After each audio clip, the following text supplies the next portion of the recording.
मध्ये आपलं पुन्हा एकदा मी स्वागत करतो। आज आपला दुसरा दिवस।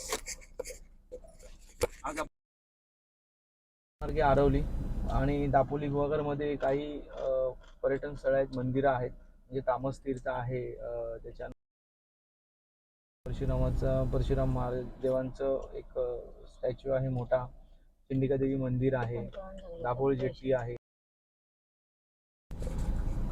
या व्यतिरिक्त अजून काही नवीन मिळाली आम्हाला माहिती तर आम्ही नक्की तुमच्यापर्यंत शेअर करणार आहोत। आता मार्गे आणि जाताना माझ्या राईट साईडला आपण जो परिसर आहे तो बाळासाहेब सावंत कृषी विद्यापीठाचा परिसर आहे। हेक्टर मध्ये तो पसरलेला आहे। बरेचसे त्यांचे जे फील्ड्स आहेत, त्यांची वनस्पतीशास्त्र, आंबा बागा, नाळे बागाची अभ्यासिका आहेत, वेगवेगळे सेगमेंट इथे आहेत। काल संध्याकाळी मी एक शॉर्ट टूर केलेली, तेव्हा मला अंदाज आला की फार मोठी ही विद्यापीठ आहे बाळासाहेब सावंत। एवढं मला कव्हर करता येईल ते आम्ही कव्हर करतोय। चला तर मग आज मी तुम्हाला सैर करतोय दापोली गुहागर मधल्या पर्यटन स्थळांची। आता आपण आहोत जो रोड जातोय ते दिसत आहेत फेन्सिंग, हे बाळासाहेब कृषी विद्यापीठाचं आहे, अतिथीगृह आहे विद्यापीठाचं। माझ्या डाव्या बाजूस हे समोर आहे हे बागकाम तंत्रज्ञान प्रमाणपत्र अभ्यासक्रम नर्सरी आहे त्यांची ही।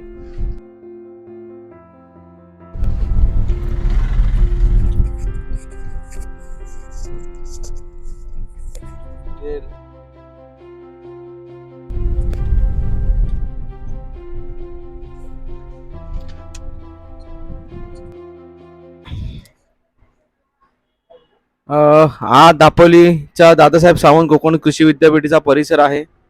माझ्या डाव्या बाजूस आणि उजव्या बाजूस तुम्ही बघू शकता फार मोठ्या एकरी हेक्टरवरती हा परिसर, हे विद्यापीठ, ही कृषीचं ज्ञान देणारी विद्यापीठ इथे पसरलेलं आहे। आपण जमलं तर आपण त्यांच्या मुख्य आवाराच्या आतमध्ये प्रवेश करूया, बघतो का आपल्याला, बघूया आपण जायला मिळतंय काय। ओके, हा मस्त छानसा परिसर आहे। कृषी विद्यापीठच असल्यामुळे त्यांनी मस्त मेंटेन केलंय, अगदी छान परिसर वाटतंय। दोन्ही बाजूला रस्ताही साफ आहे, नीटनेटका आहे, स्वच्छताही चांगल्या प्रकारे आहे, झाडांचंही मेंटेन चांगलं केलंय। माझ्या डाव्या बाजूस वेगवेगळ्या प्रकारची झाडे लावलेली आहेत।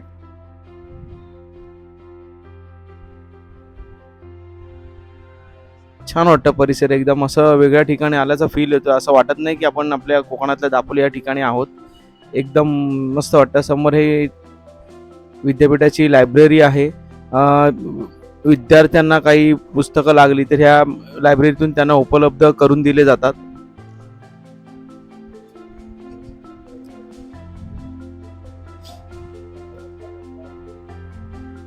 या दोन्ही बिल्डिंग्स आहेत, ह्या डिप्लोमा जे कृषी विद्यापीठाच्या डिप्लोमा आहे त्यांच्या ते इमारती आहेत।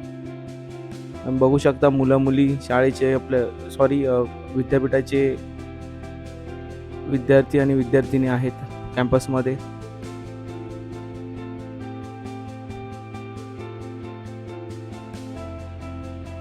खूप इथे डिपार्टमेंट आहेत। आपण समोर आहे औषधी व सुगंधी वनस्पती रोपवाटिका, आतमध्ये जर पुष्कळ इथे औषधी वनस्पती आहेत।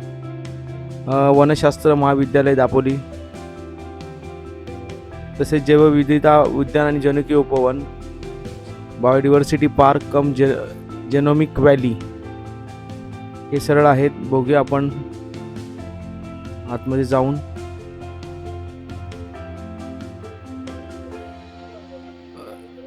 जेवढं लवकर होईल तेवढा आम्ही तुम्हाला दाखवायचा प्रयत्न करतोय, अगदी शॉर्ट पिरियडमध्ये।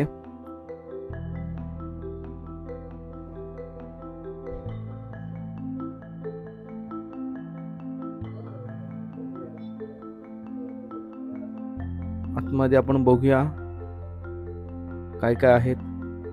वेगवेगळ्या प्रकारची झाडं आहेत, त्यांची नावं लिहिलेली आहेत आणि त्यांचे गुणधर्मही त्या झाडांवरती लिहिलेले आहेत।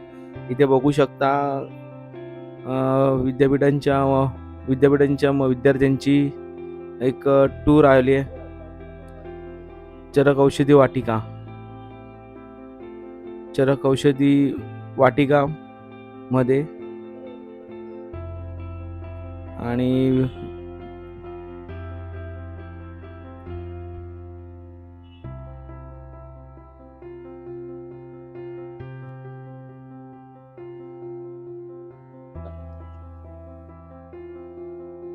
आमच्या उजव्या बाजूस कनकदुर्ग हॉस्टेल आहे, मुलींचे वसतिगृह आहे. इथे हजारो मुली विद्यार्थिनी इथे शिकायला येतात आणि राहण्याची इथे उत्तम प्रकारे सोय आहे. त्यांना खेळण्यासाठी ग्राउंड आहे. छान प्रकारे एक कॅम्पस मस्त मेंटेन केलंय.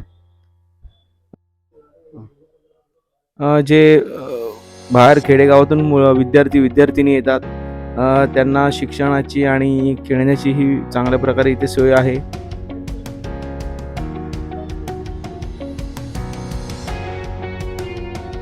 माझ्या समोर जे उजव्या बाजूस दिसतंय ते तुम्ही इंजिनिअरिंग कॉलेजची इमारत बघताय, ॲग्रिकल्चर टेकमध्ये B.Tech करण्यासाठी. आणि डाव्या बाजूस हे बेकरी युनिट आहे.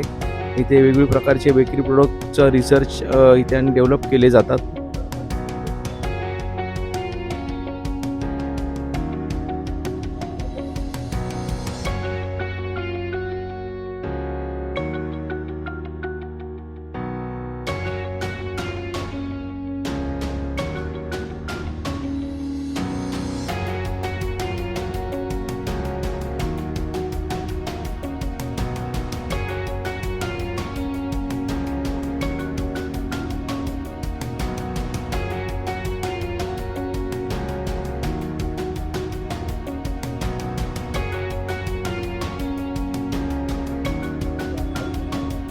आता आपण कॅम्पसमधून बाहेर पडतोय आणि दाभोळला जाता वाटेत आपण परशुरामांचं जे पूर्णाकृती पुतळा आहे तो आपण बघणार आहोत.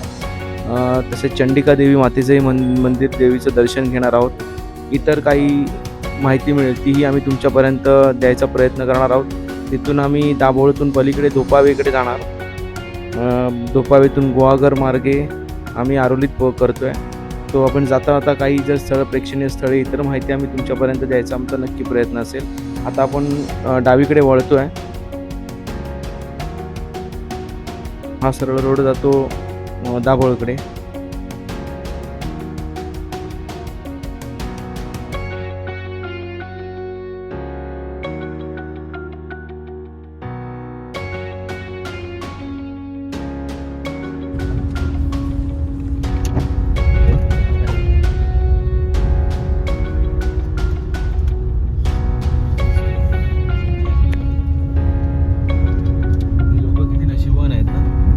गावं पण आणि हे पण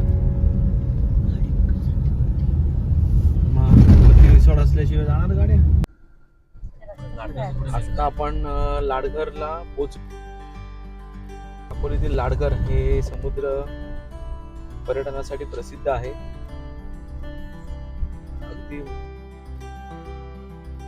बांधकाम असलेली घरं आहेत.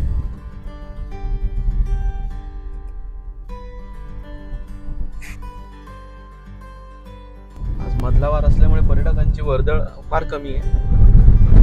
अन्यथा इथे पर्यटकांची पुष्कळ वर्दळ असते.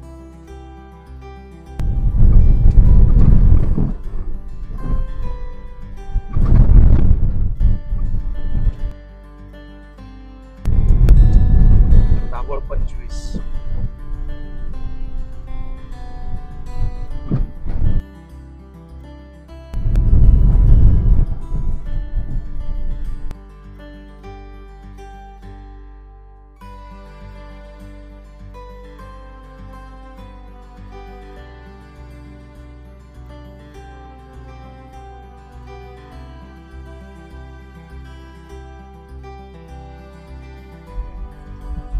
आपण तामस तीर्थात पोहोचलोय. समुद्र बीच दिसतोय. पावसाळी वातावरण असल्यामुळे लाटा पुष्कळ उसरत आहेत.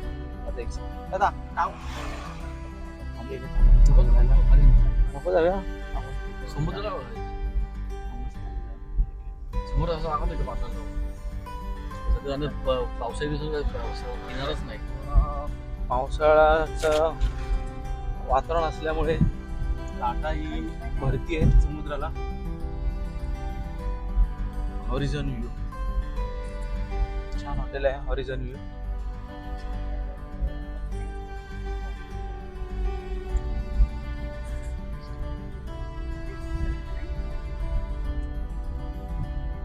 समुद्र आहे.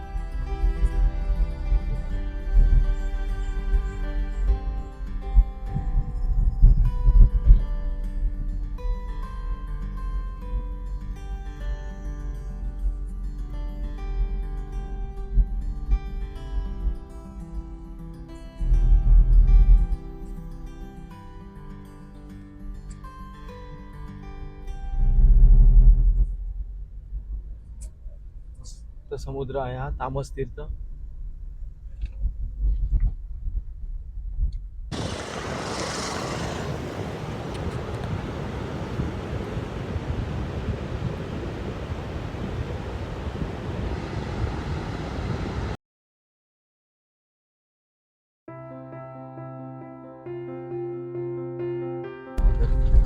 आता आपण बुरुंडीला पोहोचलोय.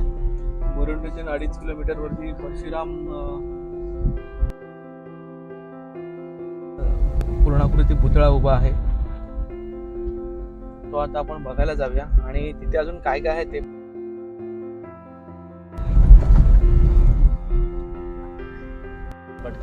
परशुराम मंदिरकडे जाताना मध्येच एक अर्धा किलोमीटर वरती दुर्गादेवी मंदिर आहे.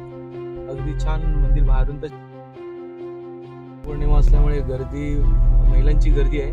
तर आम्ही बाहेरूनच दर्शन घेऊन परशुराम मंदिराकडे जातोय.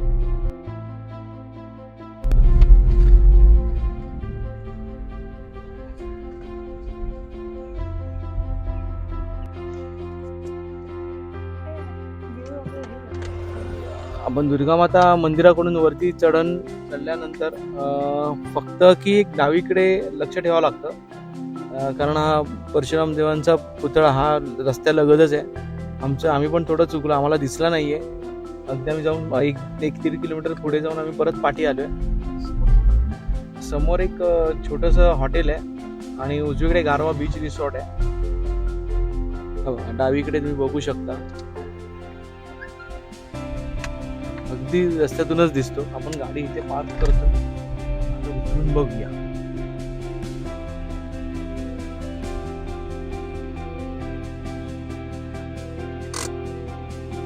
आपण गाडी पार्क केली आहे आणि आपण अगदी गाडीतूनच दिसतोय, तरी आपण जवळ जाऊन बघूया. परशुराम भूमी असं ह्या जागेला म्हटलं जातं. टायमिंग आहे सोमवार ते शुक्रवार सकाळी 9 ते 6 वाजेपर्यंत हे चालू असतं. आणि ही प्रायव्हेट प्रॉपर्टी आहे. शक्यतो ते काही गैरप्रकार करणे चुकीचं ठरू शकतं. आणि हा परिसर CCTVच्या नियंत्रणाखाली आहे. अगदी पाठी मस्त असं हिरवगार रान दिसतं.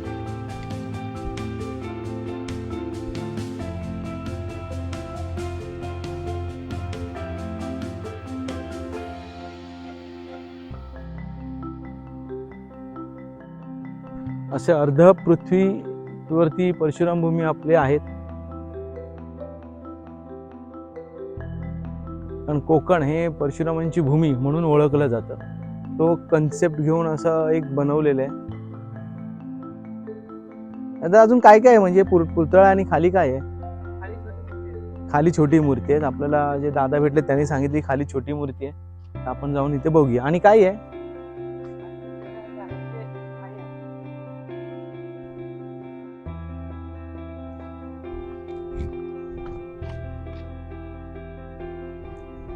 चपला व बूट इथे काढाव्यात.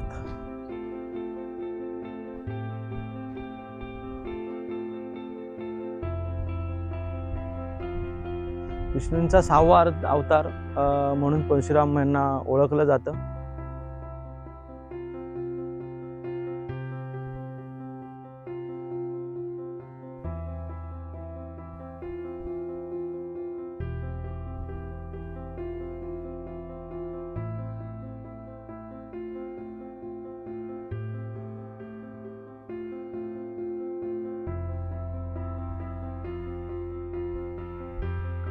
जसं मी म्हणालो की भगवान परशुराम यांना विष्णूंचा 6वा अवतार असं म्हटलं जातं.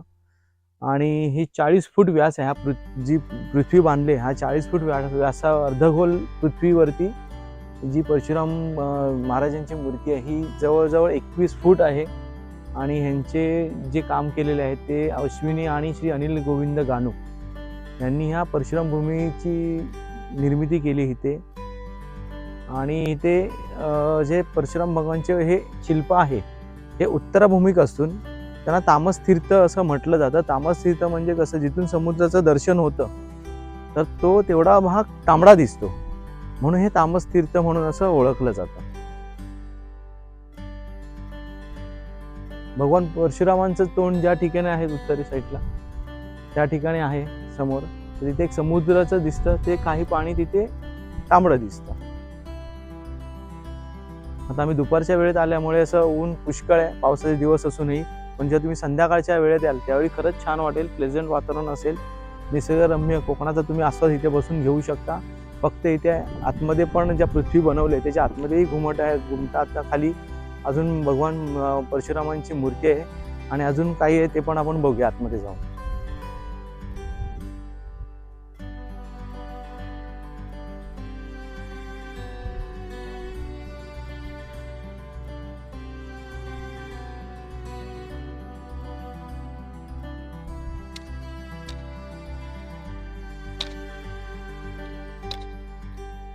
ओम ओम ओम.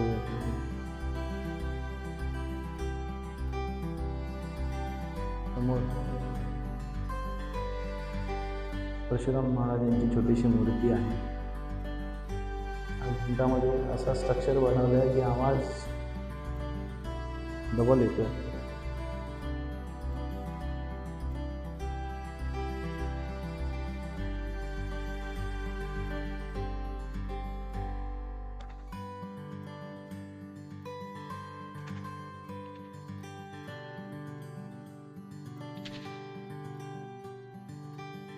अर्धगोलाची निर्मिती अशा प्रकारे केलेली आहे की आपल्या पावलांचा आवाजही इथे रिफ्लेक्ट होतो. जायचं बनणार का जी? जायचं ना, लेणी आहे तिथे. आता पुढे दाभोळ 6 किलोमीटर अगोदर असताना एक फलक आहे, तिथे किती किलोमीटर आहे ते दिसतं. दाभोळ 7 आहे, गुहागर 20, चिपळूण 64, रत्नागिरी 113 आणि डावीकडे दापोली 22, पन्हाळ काजी 24 किलोमीटर. हे पांडवकालीन लेणी आहेत. पन्हाळ काजी दाभोळकडे जाताना श्री स्वयंभू चंडिका मंदिर दाभोळ हे मध्ये आपण जातोय.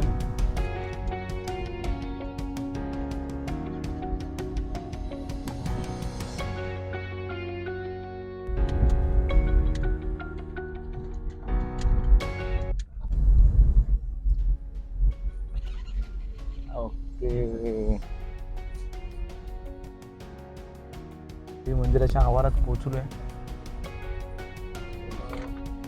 जेवणाची सोय वगैरे इथे आहे, पार्किंगला पण चांगलं.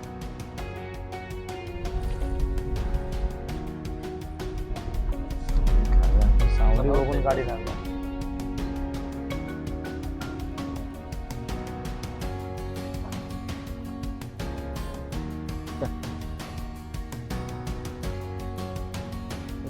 डायरेक्ट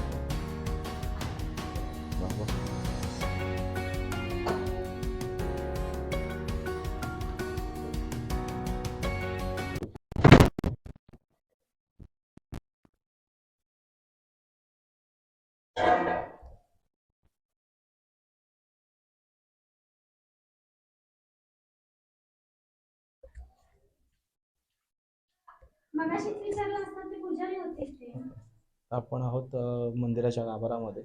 आज वटपौर्णिमा असल्यामुळे महिलांची इथे पुष्कळ गर्दी आहे. तरी काही वेळात वेळ काढून आपल्याला माहिती देत आहे.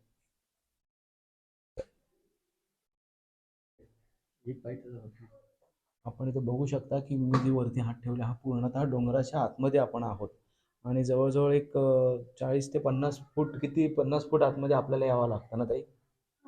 50 ते 60 फूट आतमध्ये आल्यानंतर आपल्याला देवीचं दर्शन होतं. म्हणजे इकडे येण्यासाठी जे स्थानिक असतील कोणी असतील त्यांना विचारणं गरजेचं असतं. अन्यथा तुम्ही परत पाठी जाऊ शकता दर्शन न घेता. एवढं ते मंदिर आतमध्ये आहे. इथे पूर्णतः आता पावसाळा असल्यामुळे इथे पाणी झिरपते डोंगरातून. अगदी चिऱ्याचं डोंगर आहे. व्यवस्थित तुम्ही बघू शकता. धन्यवाद ताई. हे घ्या नंबर. पुजाऱ्यांचा नंबर दिला मी. हां. अशोकपुरी आहे. जर या मंदिराला भेट द्यायची असेल आणि तुम्ही दापोलीहून दाभोळकडे जात असाल तर दाभोळ जिथे 6 किलोमीटर सुरुवात होते तिथे डावीकडे वळण आहे. अन्यथा तुम्ही रस्त्यामध्ये कोणाही स्थानिकांना गावकऱ्यांना विचारू शकता दाभोळचे चंडिका मंदिर कुठं आहे ते, किंवा दाभोळहून दापोलीकडे जात असाल तर 6 किलोमीटरवरती आपल्याला एक प्रवेशद्वार दिसतं चंडिका देवी मंदिराचं. तर तुम्ही इकडे डायरेक्ट मंदिरासमोर येऊ शकता. मंदिराकडे येण्याचा मार्ग चांगल्या स्थितीत आहे. समोर पार्किंगची उत्तम व्यवस्था आहे. इथे या आणि एक विलक्षण देवीच्या दर्शनाचा अनुभव घ्या. इथे खरंच छान आहे. आपण वैष्णोदेवीचं दर्शन घेण्यासाठी आपण जातो, जशी जी गुहा आहे त्याच प्रकारची एक गुहा आपल्या कोकणामध्ये आहे. तुम्ही नक्की त्याचा अनुभव घेण्यासाठी या.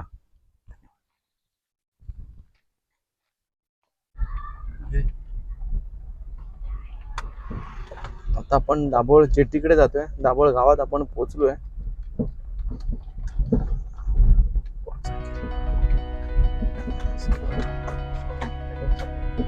काय आहे? दाभोळ किल्ला आहे का?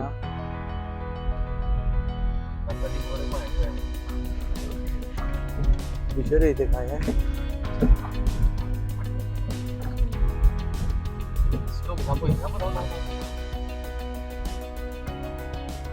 इथे दाभोळचा किल्ला काय दिसतंय काय कळत नाही, पण विचारूया नक्की. असेल तर आपण जाऊ आतमध्ये.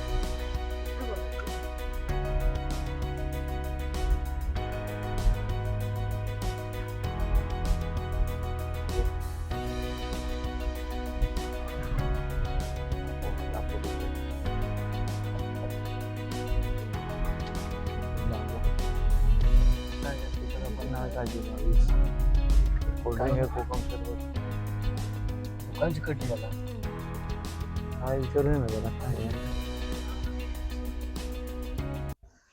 जेट्टी समोर हॉटेल आस्वाद आहे. व्हेज नॉनव्हेज जेवण छान मिळतं. तिथे आता आम्ही जाऊन आता मस्त व्हेज जेवणार आहोत. चला तर मग मस्तपैकी बघूया काय काय आहे आज. काय आलं ठीक आहे. अजून एक आहे.